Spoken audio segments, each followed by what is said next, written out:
Olá pessoal, boa tarde, vamos chegando. Hoje temos uma nova cena aqui tentando organizar.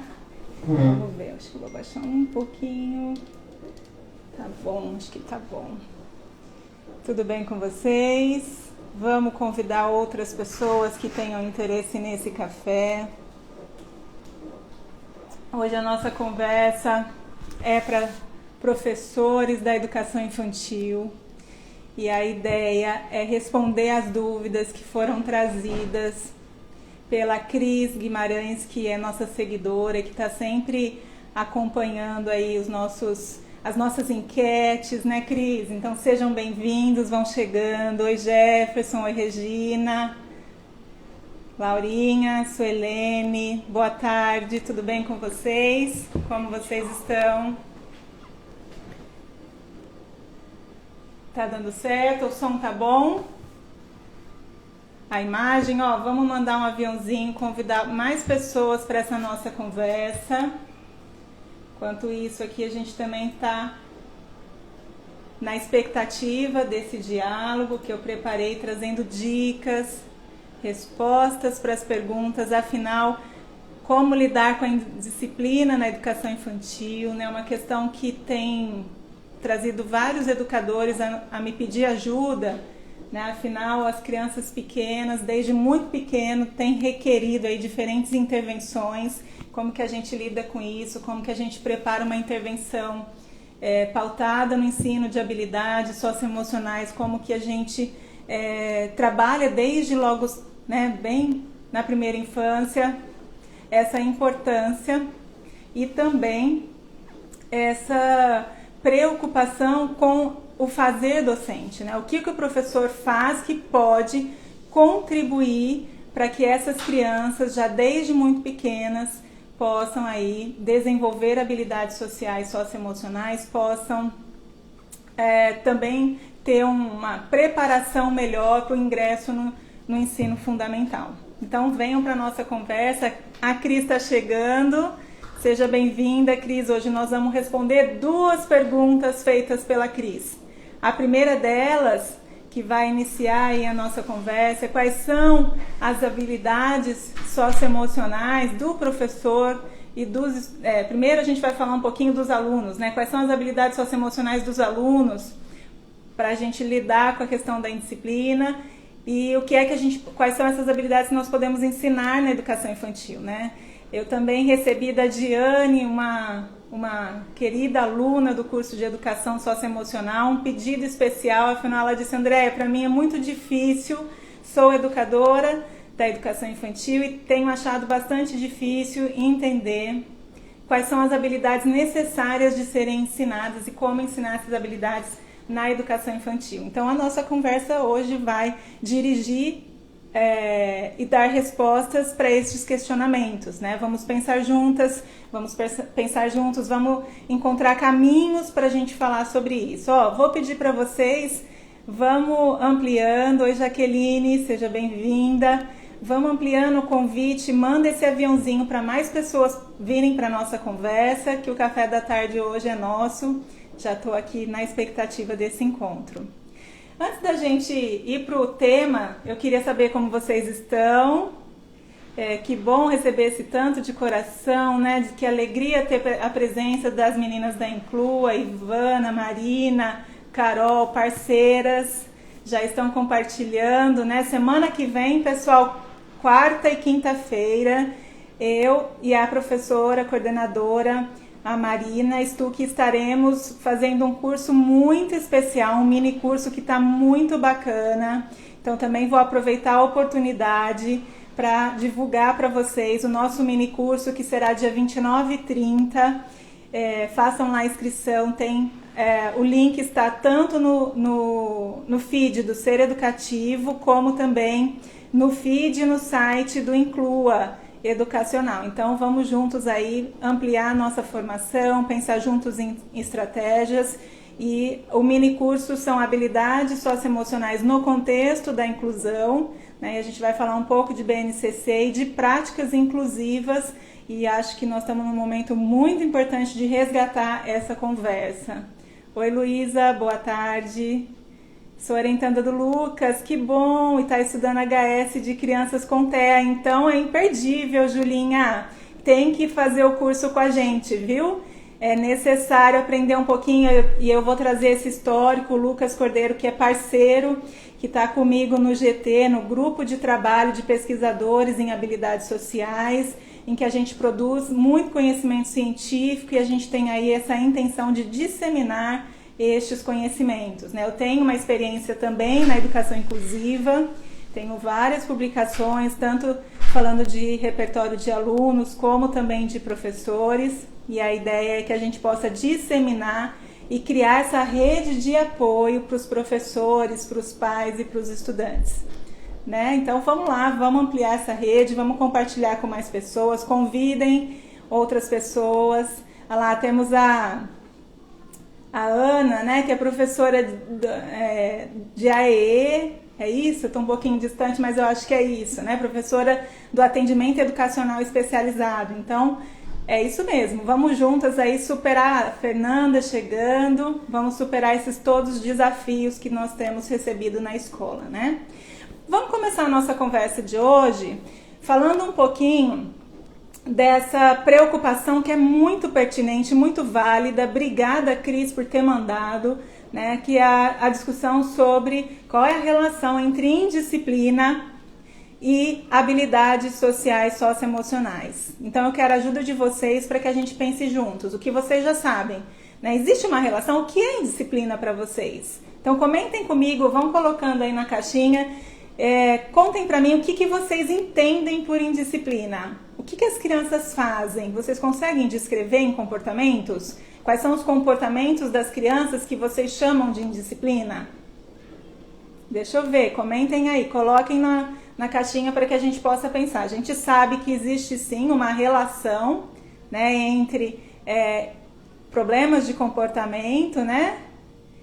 A Érica, que bom que entrou. Aquecendo para o mini curso, isso mesmo, vamos chegando. E o que é indisciplina então, gente? Quem sabe e pode contar para a gente o que sabe para a gente ir alimentando? A gente já sabe que existe dificuldade de autocontrole e é indisciplina. A Fernanda está dizendo, recusa de comandos é indisciplina. O que mais? Me ajudem. O que seria dificuldade de autocontrole? O que a criança faz? Fernanda, me ajuda, descreve para mim. Ela bate no outro? Ela se bate? O que a gente chama de dificuldade de autocontrole? Vamos contando aí um pouquinho da experiência de vocês. A gente sabe que existe uma relação sim, por isso a pergunta da Cris é muito... E eu tive o cuidado de preparar com base na literatura científica, então eu fui lá reler Thalita Dias...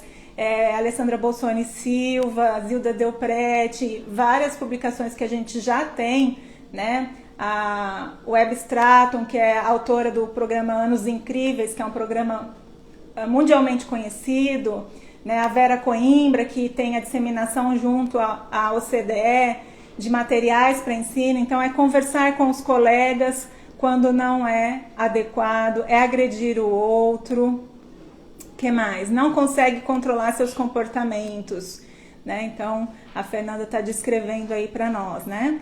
E aí vocês estão cobertas de razão, né? A gente sabe que na sala de aula, desde muito cedo, desde a educação infantil, a gente vai se deparar com comportamentos que são concorrentes, que são concorrem com as habilidades sociais, socioemocionais e que ocorrem com uma frequência que incomoda o ambiente, atrapalha a rotina escolar, afeta a relação com o colega, afeta a relação conosco, né? Então a gente sabe que quando a gente fala de indisciplina, vocês estão me contando aí, vocês estão me trazendo o que vocês já sabem.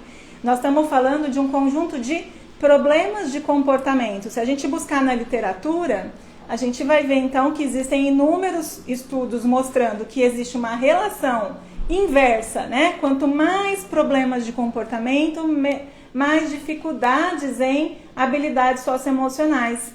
E aí a gente vai lá ler a literatura e ver o quê? Que desde muito cedo os programas internacionais já vêm defendendo que quanto antes nós trabalharmos com o ensino de habilidades sociais, socioemocionais, a gente aumenta a probabilidade dessa criança se ajustar ao contexto, melhorar o desempenho acadêmico delas, ter mais amigos e, de certa forma, viver de forma mais autônoma, que é o nosso grande objetivo na educação. E aí eu posso até fazer a ponte com a questão do autismo, né? Hoje a gente sabe que quanto antes nós começarmos a intervenção com a criança com diagnóstico de TEA, maior a chance desse sujeito ser capaz de ter uma vida independente e autônoma, né? Eu tenho várias experiências, atendo vários casos de crianças e adolescentes com autismo, e a gente vê exatamente isso. Quanto mais cedo eles aprendem, mais eles vão se adaptando. E as crianças sem transtorno, sem TEA, sem nenhuma outra deficiência, é a mesma questão, né? André, mas tem os alunos, por exemplo, com transtorno de déficit de atenção e hiperatividade. Posso aplicar a mesma regra? Pode e deve, tá? Então, o que a gente está dizendo? Que a regra é, quanto mais dificuldades em termos de problemas de comportamento, maior frequência de problemas de comportamento, menor, são comportamentos que concorrem, menor a chance desse aluno mostrar as suas habilidades. Até porque a gente vai conversar sobre isso, né? Eu vou fazer uma dinâmica com vocês. Topam? Eu quero que vocês anotem agora para mim, né? Eu vou apresentar alguns comportamentos de crianças e vocês vão lembrar deste aluno que vocês estão falando que é indisciplinado ou tem problemas de comportamento. E eu quero que vocês percebam, primeiro eu quero que vocês anotem quais destes comportamentos que eu vou falar para vocês, este aluno que você pensou que é indisciplinado ou que tem problemas de comportamento, quais comportamentos esse aluno apresenta e que te incomoda, que atrapalha a rotina escolar, tá? Então vamos lá, eu vou falar os comportamentos. Estão me ouvindo bem? Então anotem aí. O aluno briga com outros colegas? Tem baixa autoestima? Então vamos lá, o comportamento 1 é brigar com outros colegas. O comportamento 2 é ter baixa autoestima. Ele ameaça ou intimida a outra criança? Ele desconcentra-se facilmente? Ele perturba as atividades em andamento? Mostra-se triste ou deprimido? De todas essas coisas que eu falei, são alguns comportamentos bem presentes nas queixas dos professores, né, que desde muito cedo ocorrem. E aí eu quero saber, destes comportamentos, quais são mais frequentes, quais mais te incomodam, né? São comportamentos do tipo brigar com os outros, ameaçar os outros, perturbar as atividades, ter dificuldade de cumprir a tarefa de forma autônoma, né? Ou são comportamentos do tipo ter baixa autoestima, perturbar as atividades em andamento, a Suelene está dizendo. Quem mais? É o quinto comportamento que eu citei aqui. Mas alguém quer contar aí como que é esse aluno, que outras coisas ele faz que te incomoda, que você acha que é indisciplina? Perturbar. Isso. Daí tem brigar com os outros, ameaçar os outros, não parar quieto, ficar se mexendo, né? Que é o que a gente chama de problemas de comportamento externalizante. Isso, são mais visíveis. Perfeito, Cris, você já sabe disso, né? Então são mais visíveis, eles atrapalham a rotina porque eles requerem uma intervenção, né? É porque alguns comportamentos atrapalham a dinâmica geral, é isso mesmo, Juliana, né? Julinha, né? Desculpa. E aí a gente vai vendo então que crianças que têm problemas de comportamento do tipo internalizante são quietinhas, não falam nada, têm vergonha de falar, né? Não mantém contato visual ou falam em um tom muito baixo. Também a gente pode ver que pode sim estar numa situação de vulnerabilidade e requerer mediações para aprender habilidades sociais, socioemocionais, mas a gente não se incomoda tanto e a gente não chama tanto isso de indisciplina. A literatura já traz isso muito claro, né? E na educação infantil, estes comportamentos também acontecem desde muito cedo. E aí, fundamental, por isso eu achei essa conversa, assim, preparei ela com muito carinho para vocês, né? Preparei esse ambiente para que vocês pudessem se sentir aí num café comigo, né? E que a gente pudesse realmente ser parceiros nessa jornada e se aproximando e criando esse clima de reciprocidade, né? Então a gente já sabe que desenvolver isso na educação infantil seria lindo, ó. Beijo para vocês se vocês conseguirem fazer isso, porque é exatamente isso, né? Se a gente consegue ensinar as crianças, lá, a Nanda tá falando, a Fernanda tá dizendo, né? As crianças com problemas de comportamento internalizantes, elas passam despercebidas, né? A gente muitas vezes não tem um olhar para ela, isso é normal, isso na verdade faz parte do processo.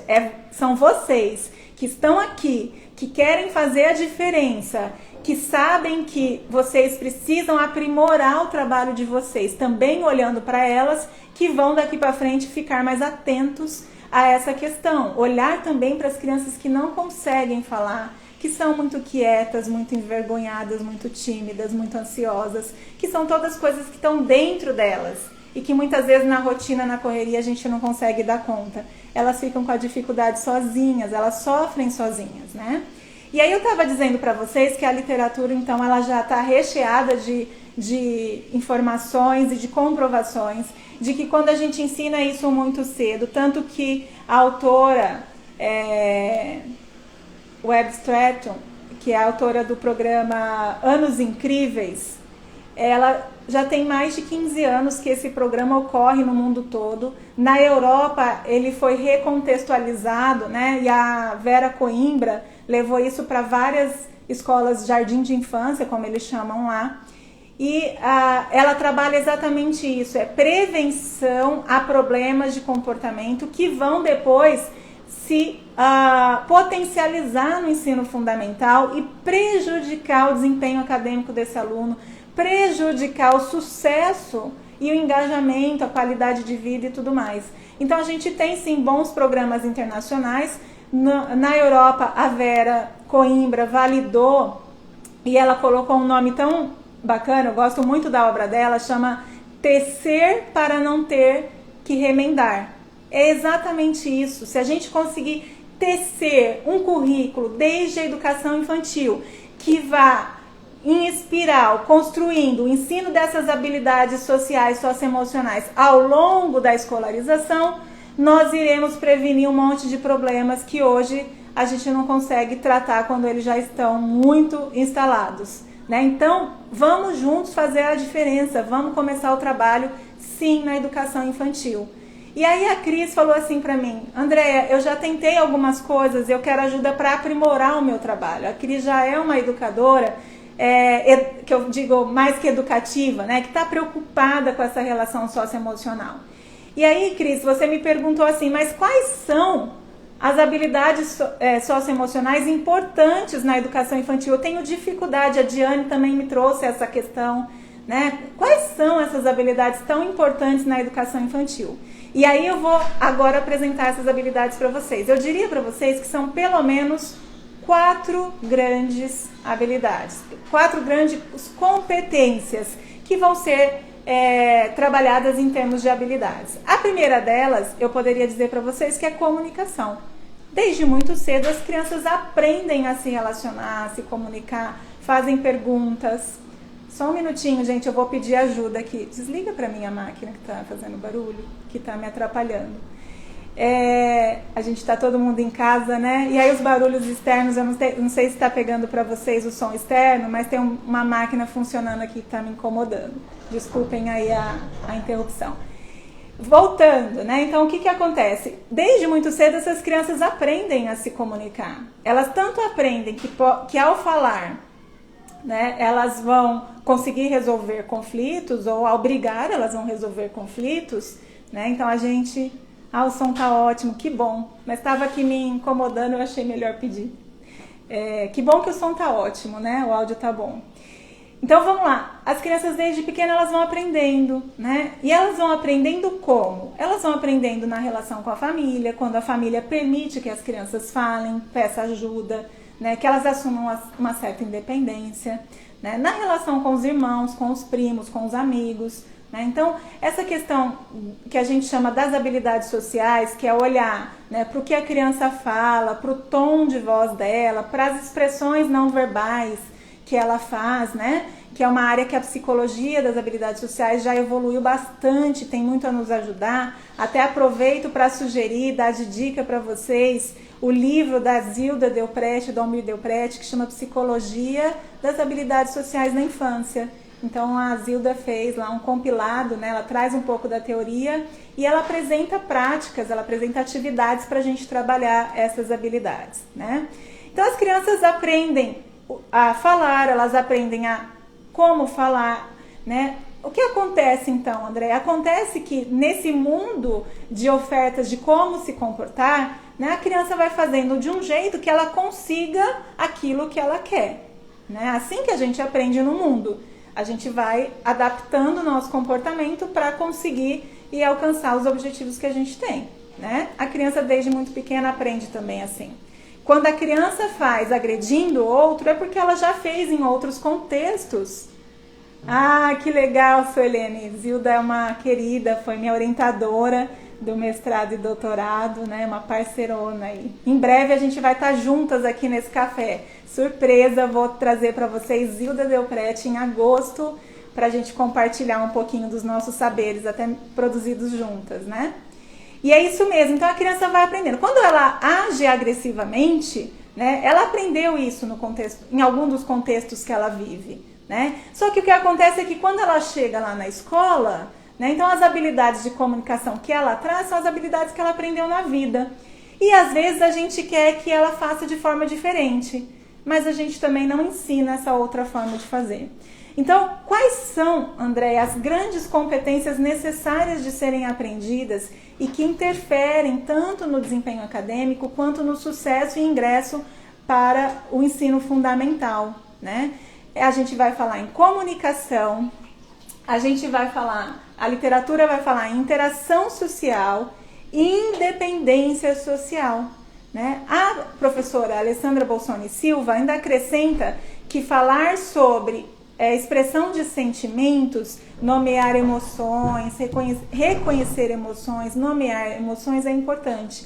E a Thalita Dias tem vários estudos lindos que vocês podem conhecer e também vai falar em automonitoria, que é uma outra dúvida que eu vou responder daqui a pouco, tá? Então, o que a gente trabalha, que a gente pode inserir como conteúdo, tá? Que é o trabalho que eu tenho ajudado os professores a fazer no curso de Educação Socioemocional, como pensar a inserção dessas habilidades como conteúdos curriculares, né? A gente ensina isso junto com os conteúdos escolares, com o aprender sobre meio ambiente, sobre outras coisas que são fundamentais na educação infantil, né? No ensino fundamental 1, no 2, em todos os níveis.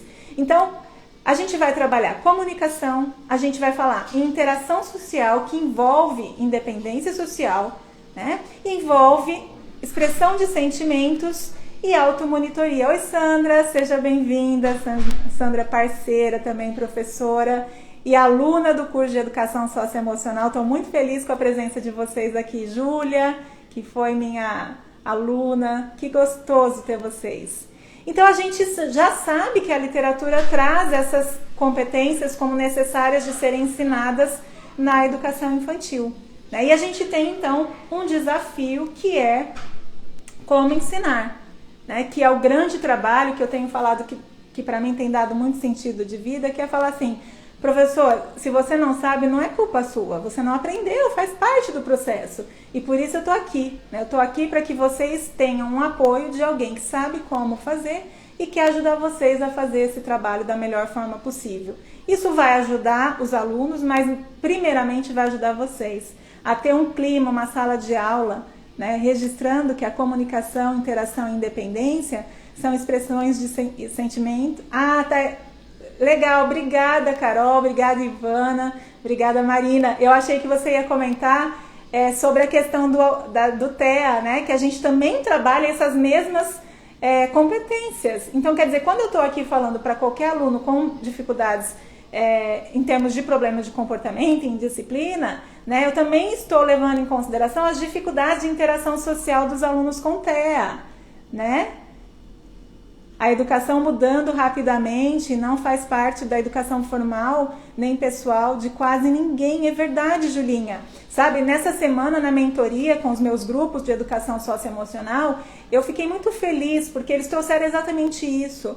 Andréia, por mais que a BNCC tenha trazido, muitos professores ainda acham que isso é responsabilidade da família, que isso não se ensina na escola. E o que eu digo é que bom que eles acham isso e a gente tem que mostrar para eles que é uma falsidade isso. Porque o tempo inteiro, quando eu estou dando aula, quando eu estou dando a voz para um aluno fazer uma pergunta, quando eu estou dizendo para ele assim, olha, isso que você fez tá bom, mas precisa corrigir isso daqui, ou isso que você fez precisa mudar, eu estou mediando a favor de interações sociais, ensinando habilidades sociais. O que nós precisamos fazer é fazer isso intencionalmente. Porque essas habilidades todos aprendem na vida, né? Ao longo da vida. Nós aprendemos ao longo da vida. E a diferença é a escola que sabe ensinar isso no currículo escolar. Tem feito tanta diferença que hoje nós temos escolas brilhantes que têm conseguido dar conta, mesmo no ensino remoto, a fazer um bom trabalho com a questão socioemocional, com a questão do sofrimento das crianças, jovens, adolescentes, né? E etc. Mas voltando para a educação infantil, que é o nosso foco, né? Então vamos lá, quando a gente fala em comunicação, do que a gente está falando? Quais são as habilidades que são envolvidas nessa grande competências aí de comunicação? Uma pausa para o cafezinho. Nós estamos falando em dar atenção para a criança, em ouvir o que ela fala, né? Em pedir para que ela fale num tom um pouco mais alto, né? Ou que ela fale mais sobre o que ela pensa. O que mais? Isso! A questão da expressão facial. Quando eu tô brava, meus alunos sabem que eu tô brava. Meus filhos sabem, minhas filhas sabem. Né? Eu mudo o tom de voz, eu mudo a minha expressão, eu mudo a minha colocar seu ponto de vista, falar o que pensa, né? E por que pensa daquele jeito?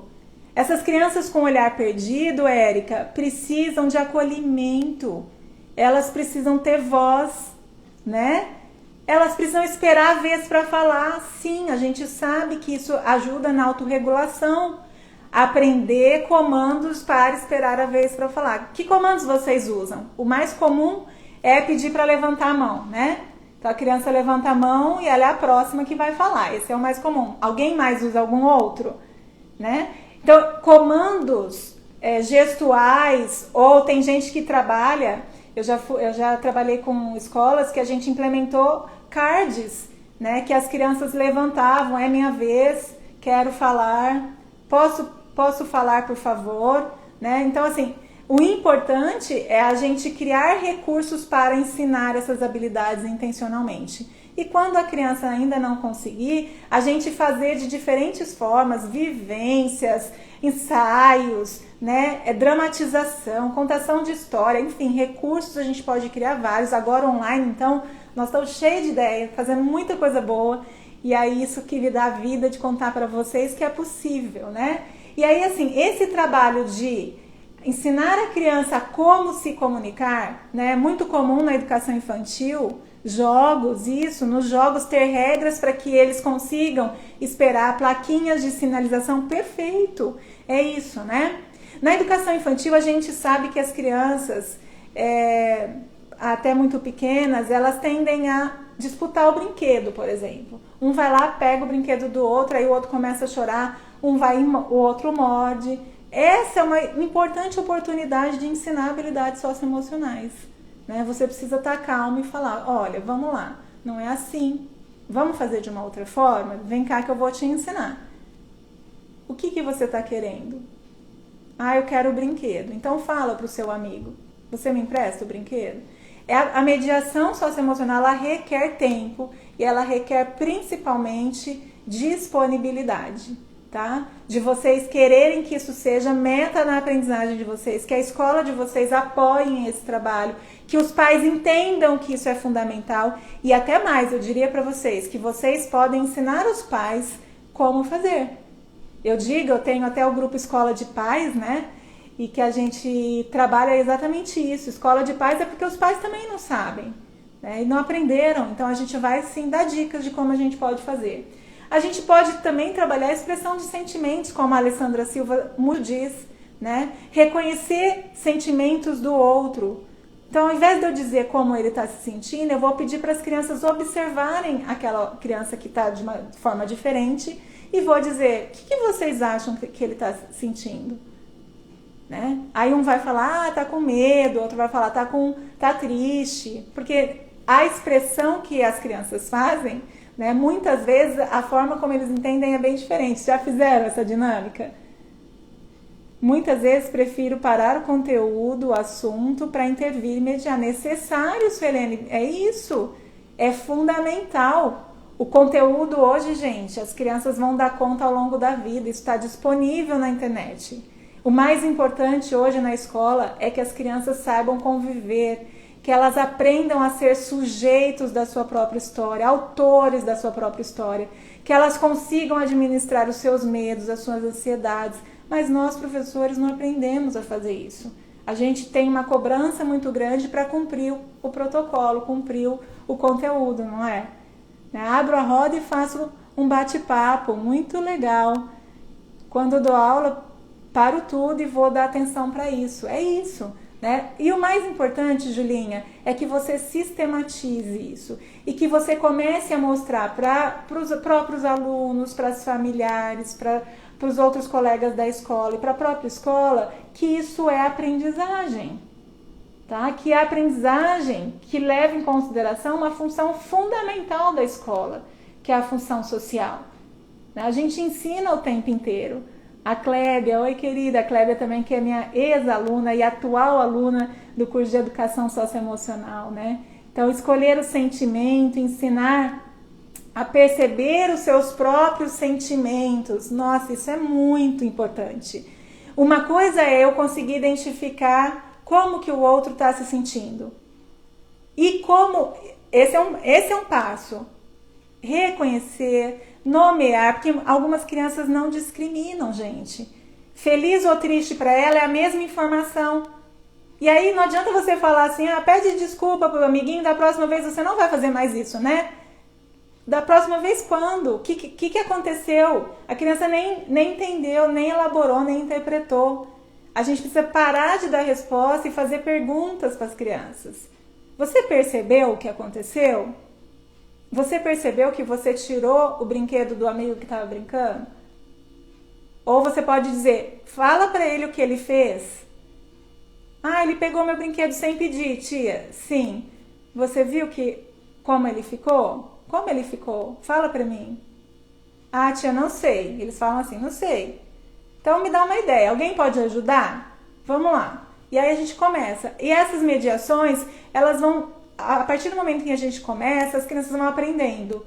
E elas vão aprendendo a fazer e elas vão fazendo isso com tanta... E isso vai controlando o comportamento delas e vai ajudando elas a se autorregular.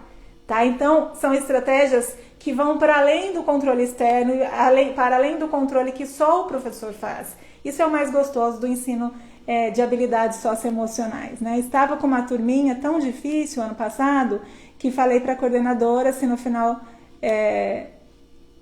do dia estaremos vivos, né? Se estivéssemos vivos, estaria no lucro. Ou seja, olha que situação você estar na sala de aula e ficar com sofrimento intenso, né? Nossa, não vejo a hora de acabar essa aula, né? Não vejo a hora de ir embora. Se eu sobreviver dessa aula, eu tô no lucro, né? Então, quer dizer, isso não é saúde nem para vocês, nem para eles.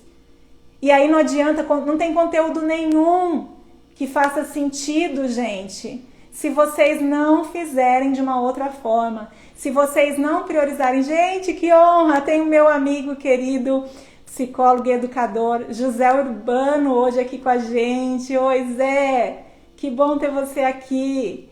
E aí é isso, é gente que pensa como a gente que apoia as nossas causas, né, Zé? Que faz um trabalho lindo também. E aí vamos juntos, né? Então, tá dando para entender que são habilidades que às vezes a gente faz de uma forma não planejada. A gente sabe que é importante e a gente pressupõe que a criança já venha com isso pronto, né? E se ela não tem isso pronto, a gente acha que alguém tem que ensinar que não nós. Então vamos mudar tudo isso. Somos nós que somos educadores, que estamos estudando, que sabemos que a educação socioemocional é importante desde a educação infantil, que vamos ensinar isso como conteúdo curricular. E vamos buscar literatura científica, para de ler coisa que não serve para nada. Tem muito conteúdo ruim de educação socioemocional disponível na internet, selecionem. Busquem autores que fazem pesquisas, por mais que a literatura seja difícil, e eu tenho feito um esforço de traduzir, de trazer uma linguagem mais fácil, de me colocar à disposição para vocês, para fazer essa mediação, essa troca. Contem comigo, peçam indicação e leiam coisas boas, tá bom? Então vamos lá. Então já falamos de comunicação, de expressão de sentimentos e vamos falar de algo bem importante que é a interação e autonomia social, né? Como é que a gente trabalha isso? Como vocês trabalham? Como vocês trabalham interação social? Me contem. Como vocês trabalham autonomia social? Agora, na quarentena, eu estou acompanhando várias escolas da educação infantil e o maior desafio para muitas escolas conteudistas que acham que é para ensinar cores, formas, números, alfabetizar a criança na educação infantil. Como fazer isso, Andréia? Online? Para, gente. Educação infantil não é lugar só de conhecimento conceitual. A educação infantil é um prato cheio, delicioso, da gente criar diferentes experiências com as crianças, né? Eu sei que a Clébia está aqui, a Camila está aqui, que fazem um trabalho como esse. E aí fazer a distância, a única diferença é que a gente vai muitas vezes depender da família para preparar o ambiente, para disponibilizar o que a gente precisa, né? Mas se a gente já estivesse trabalhando em interação social, independência social com as crianças de 4 e 5, nós já estaríamos dando conta de fazer o ensino remoto de uma forma mais criativa, com contação de histórias, com vivências, com rodas de conversa, brincadeiras. Olha lá, a Clébia faz coisas maravilhosas também, né, Clébia?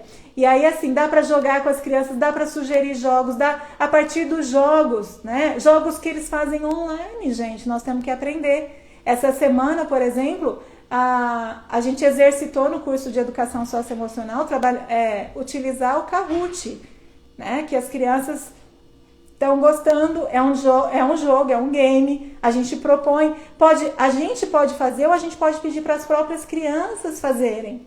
Eles adoram, eles usam, eles dominam super bem, né?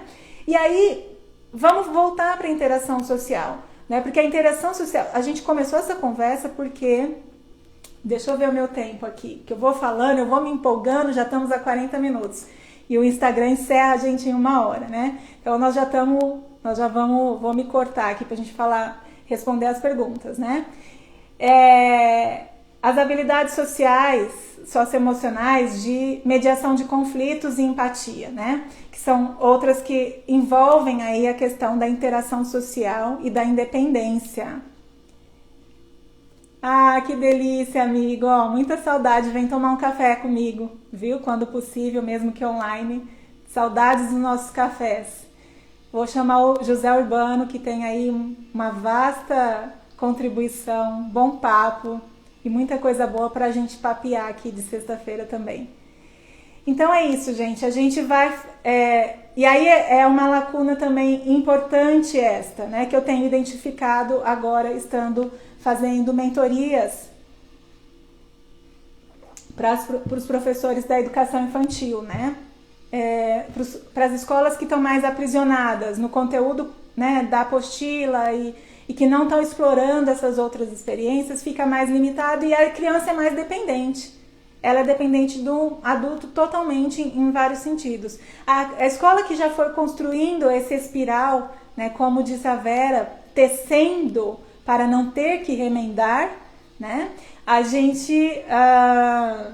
a criança já está aí num processo que ela dá conta. A diferença é que ela precisa ligar uma tecnologia para ela se conectar, se for ter um encontro ao vivo, né?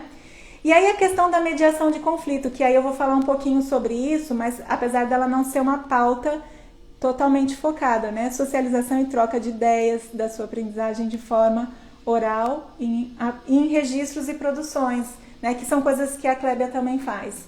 Então, quando a gente fala da criança com indisciplina, eu tô lá com eu tenho um grupo muito indisciplinado. Então, a gente já entendeu que nós temos crianças, jovens ou adolescentes que têm dificuldades em termos de relações interpessoais, que a gente pode chamar de problemas de comportamento, que a gente precisa identificar quais são as dificuldades e a gente precisa identificar quais são as habilidades que eles têm. Porque a gente, ao identificar as habilidades socioemocionais que eles têm, nós vamos passar a ensinar mais frequentemente, dar mais atenção, fazer mais mediações para potencializar essas habilidades, né? Para diminuir a frequência de problemas de comportamento que a gente chamou aí de indisciplina. E aí a mediação é condição para todo esse processo, né? E como a gente faz essa mediação? Como vocês fazem as mediações? Como vocês criam situações focadas, intencionalmente planejadas, recursos preparados para que essas crianças aprendam a interação social e independência social. Esse é um desafio que eu queria conhecer, o que vocês fazem. Oi, Samantha, seja bem-vinda.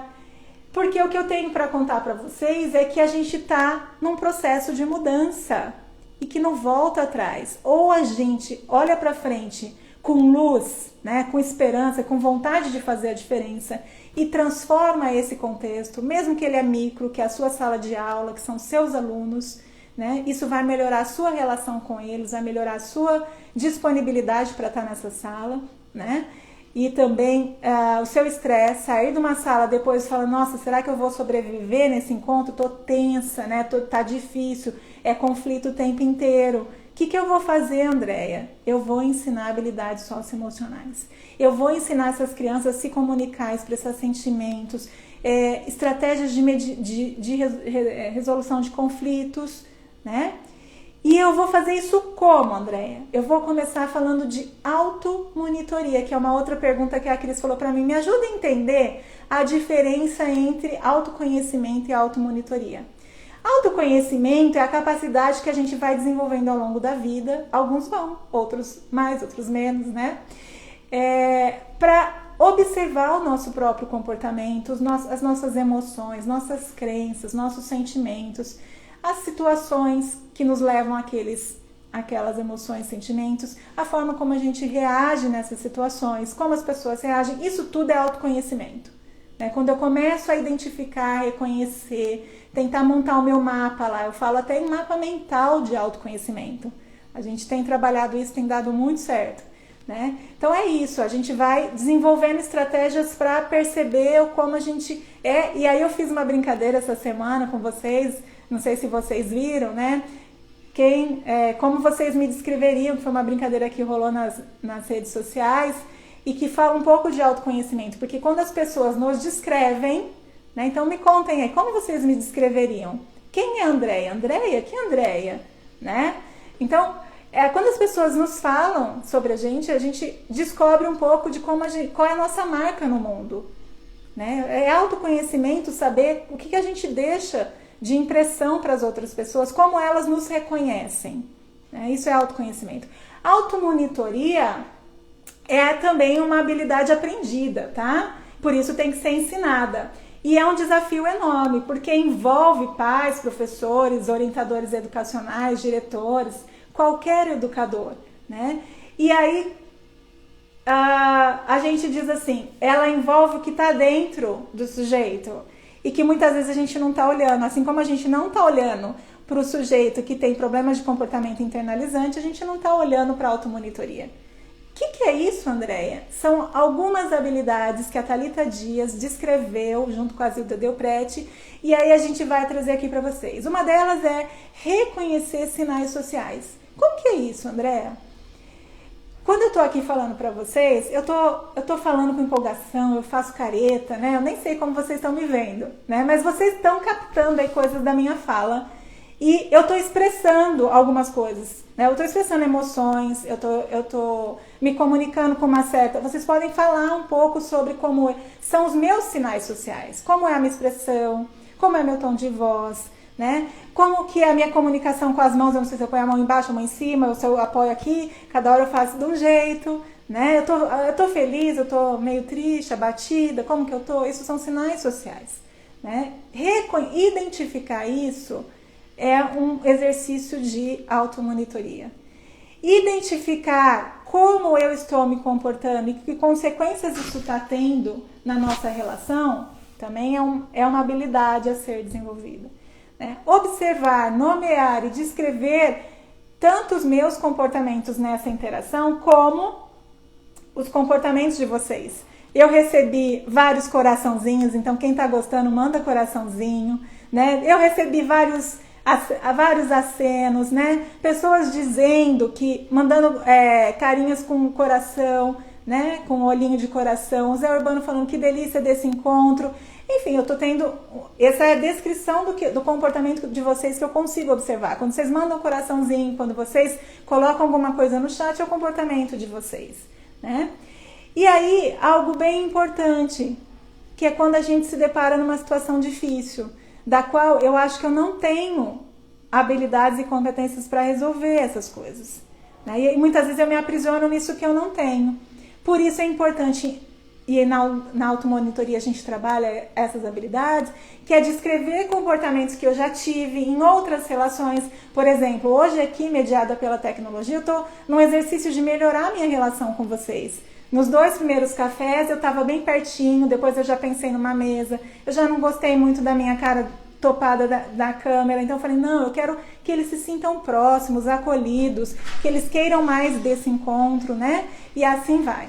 Então, quer dizer, a gente vai olhando para os nossos comportamentos que passaram e nós vamos pensando como que a gente pode fazer de uma outra forma melhor, né? Mas com foco sempre, qual é o meu objetivo? Que vocês se sintam próximos, acolhidos, me tenham como uma pessoa que pode ajudar vocês na educação socioemocional dos filhos, dos alunos, né? Entre vocês, com vocês, enfim. E aí planejar, alterar e regular este comportamento para fazer a mudança. E tudo isso, gente, requer mediação, né? Por mais que vocês possam ouvir um bom vídeo do canal, eu adoro também, assisto, né? Um bom vídeo do canal, do Cortella, né? Da Monja Coen, entre outros, né? É quando a gente fala sobre a gente, é quando a gente registra numa tarefa, num desafio interpessoal, que quem está comigo lá no curso de educação socioemocional está fazendo isso, é que a gente vai se dando conta de todo esse processo. Então a gente diz, Cris, que a automonitoria ela é base para o autoconhecimento, tá? O autoconhecimento é essa capacidade que a gente vai desenvolvendo, lendo livros, a gente vai desenvolvendo ouvindo palestras, né? Ah, mas eu posso aprender isso, Andréia? Você pode, quando a situação está difícil, mesmo você não está conseguindo sair dela, um bom profissional psicólogo é capaz de te orientar nesse sentido, te ajudar a sair dessa situação e ir para uma situação melhor, cuidar da sua saúde emocional, evitar o seu adoecimento. Ou se você já está se sentindo muito depressivo, né, ansioso, também pensar em como lidar com tudo isso. E aí, para a gente ir encaminhando para o final mesmo, já que a gente tem aí mais 10 minutinhos, né? A Cris falou assim, Andréia, como que eu vou ensinar tudo isso? Como que eu vou lidar com a indisciplina dos meus alunos? Porque eu já tentei ignorar comportamentos, eu já tentei conter os comportamentos e não resolve. De fato, Cris, tá? Essas estratégias, elas até são úteis sim, né? Tem momentos que é necessário. Eu tô dizendo assim, ó, tem momentos, vou falar de ignorar comportamentos, né? Tem criança que fica fazendo birra, e a birra só se mantém porque tem alguém ali tentando, dando audiência, a gente fala. Então, sair de cena, largar a criança e falar, ó, na hora que você se acalmar, a gente conversa, né? E aí você volta só na hora que a criança se acalmou. Ok, isso em algumas situações isso ajuda né? É importante saber usar essa estratégia, né? Conter o comportamento é falar assim, ó, gente, isso que você está fazendo eu não quero, não gosto, tá? Não é isso que eu espero de você. Ok. E aí eu vou dar a dica mais que preciosa. Mais do que isso, vocês precisam aprender a ensinar essas habilidades socioemocionais para que estes comportamentos diminuam de frequência. E a gente só faz isso de forma organizada, sistematizada. Então a necessidade, a dica número 1 é vocês se depararem com a necessidade de ensinar habilidades socioemocionais no currículo escolar. É necessário, não dá mais para não fazer. Já fizemos muito de foco no conteúdo e isso não está sendo suficiente para criar condições de formar sujeitos capazes de viver uma vida mais plena, tá? E nem vocês estão bem, vocês professores estão adoecendo. Estão adoecendo por quê, Andréia? Porque a relação não tá boa. E só vocês podem mudar isso. Eu fico até arrepiada, tô de verdade aqui, porque é o seguinte, eu acredito que é por meio da formação de professores que a gente faz a diferença, porque eu vejo o sofrimento dos professores, eu sou professora, estou na sala de aula com professores, faço supervisão de professores, mentoria com professores, sei do que eu estou falando. E por isso eu digo, vocês têm que reconhecer, tem que cutucar a sua escola e falar, eu quero, é preciso, é condição. Você já ouviu falar sobre isso, né? Então, quando a gente vai usar a estratégia de interromper um comportamento, a gente tem que pensar o que a gente quer ensinar para essa criança, né? Então, agredir não resolve, tá? Vamos fazer de outro jeito. E aí você tem ou que perguntar que outro jeito você consegue fazer. O que você quer fazer? Né? Você está querendo o quê? Eu quero que ele me dê a bola. Então você pede a bola. Vamos lá, pede que eu quero ver se você consegue. Vamos lá, você consegue, eu te ajudo. Você me dá a bola? Não, não é assim que fala. Vamos falar de novo. E assim vai. Tá? Então toda vez que vocês fizerem uma intervenção cujo foco é pontual com uma criança muito com dificuldade de se autocontrolar, interrompe o comportamento e já dá sugestões ou já pede sugestões de como fazer de um outro jeito, tá? Isso é com filhos, é com qualquer pessoa, é na vida, tá? A dica mais que preciosa que eu preparei para vocês é aprendam a dar feedbacks positivos. Isso é da psicologia positiva ou isso é da análise do comportamento, isso é para a vida, né? E aí eu vou me aproveitar de uma obra que eu tenho usado bastante para fazer referência e indicado a todos vocês, né, que acompanhem, que leiam dentro do possível aí, que é a obra da Brené Brown, né? Então, como eu tenho sempre feito eu acho que é uma obra para a vida, para a gente ler. E aí ela fala aqui na página 151, eu vou fazer a leitura para vocês, que eu acho bem bacana essa forma como ela organizou o feedback, né, o feedback positivo. Então, assim, ela fala assim, quando a gente vai fazer feedback positivo, a gente tem que sentar ao lado, tá? Nós estamos do mesmo lado da mesa, né? Ela preparou um checklist para a gente fazer um feedback positivo de qualidade. Então ela fala assim, primeiro, você está disposta a sentar do mesmo lado da mesa do seu aluno e falar para ele assim, vem cá, vamos bater um papo de quem está do lado. Nós estamos juntos, né? Qual é o problema? Define o problema com ele. Você está muito com dificuldade de ficar sentado, está atrapalhando a turma, né? Isso está acontecendo assim, assim. Você percebe que eu fico triste ou que seus amigos não gostam? Você percebe como você fica, né? Você está pronta para ouvir o que o aluno tem para te falar? Pode dizer que ele diga, mas essa aula é muito chata, não quero essa aula, né? Você consegue reconhecer os pontos fortes deste aluno? Né? Você consegue olhar para ele não só como um sujeito indisciplinado, mas como gente que faz coisas legais também? Porque uma outra coisa que eu descobri nessa minha jornada com professores, que a gente tem, e isso é um pouco humano, é a gente ficar muito olhando para o que o aluno não sabe fazer. E poucas vezes a gente sabe valorizar as suas potencialidades, as suas habilidades, né? Então, fundamental vocês mapearem isso. Por isso que eu falei que o primeiro passo é saber ensinar, saber avaliar as habilidades socioemocionais dos seus alunos, né? Você pode se colocar na responsabilidade junto com eles? Eu sei que eu também sou responsável por isso. Então, se essa aula tá chata, o que a gente pode fazer de diferente? Como você gostaria que fosse? Né? Isso para um aluno com TDAH é um remédio, a Samantha está dizendo. É verdade, isso para qualquer um, né, Samantha? E aí, por isso eu falo que para as pessoas com transtornos de déficit de atenção e hiperatividade, com TEA, ou com outros transtornos do comportamento opositor, entre outros, né? A gente sabe que feedback positivo é bom para a vida, a gente que aprende a dar e quer receber, enfim, isso é para a gente aprender. Então, uma fala sincera, você está disposto a uma fala sincera, a um olho a olho no seu aluno, a um abraço e falar, tudo bem, nós estamos juntos, eu também quero melhorar, me fale alguma coisa que eu posso fazer para melhorar?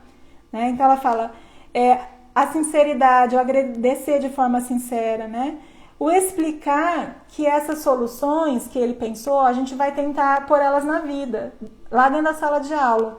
E que a gente pode criar algumas estratégias para fazer juntos. A gente pode anotar isso que a gente vai fazer para melhorar. Eu posso te dar um caderninho de lembrete. Enfim, nós temos que criar estratégias dentro da sala de aula para esse aluno lembrar dessa conversa, desses combinados, né? E aí ela diz uma última coisa para encerrar realmente a nossa fala, né? Você sabe que todos nós somos sujeitos, né? Que a grande obra dela é essa, né? Que nós somos vulneráveis. Todos nós podemos, em algum momento, estar vulneráveis. Você, professor, é capaz de se permitir ser vulnerável? De se expor, de falar abertamente sobre a sua dor com o seu aluno? Né? Porque só essa abertura é capaz de um feedback positivo que vai promover qualquer tipo de transformação. Então, meus queridos, é isso. É aprender coisas para a vida, é aprender coisas para a sala de aula, é aprender coisas para melhorar a nossa relação com o outro. É porque a gente quer e acredita que a minha transformação, a sua transformação é que vai transformar o mundo. Se eu não me transformar, eu jamais serei capaz de transformar o meu contexto e muito que dirá, né, a criar condições para que meus alunos façam de forma diferente. Então eu vou encerrar por aqui num agradecimento a todos vocês que ficaram comigo nessa hora, né, num café da tarde, numa sexta-feira, e convidar vocês, semana que vem temos novidade, temos programa novo, fresquinho, com novas turmas. Segunda-feira, às 8 horas da noite, a gente tem uma live ao vivo comigo, em que a gente vai falar um pouquinho mais das dores, e eu espero vocês. Ficamos por aqui, então. Muito obrigada pela presença mais uma vez. Adorei encontrar todos vocês. Um grande beijo. Até mais.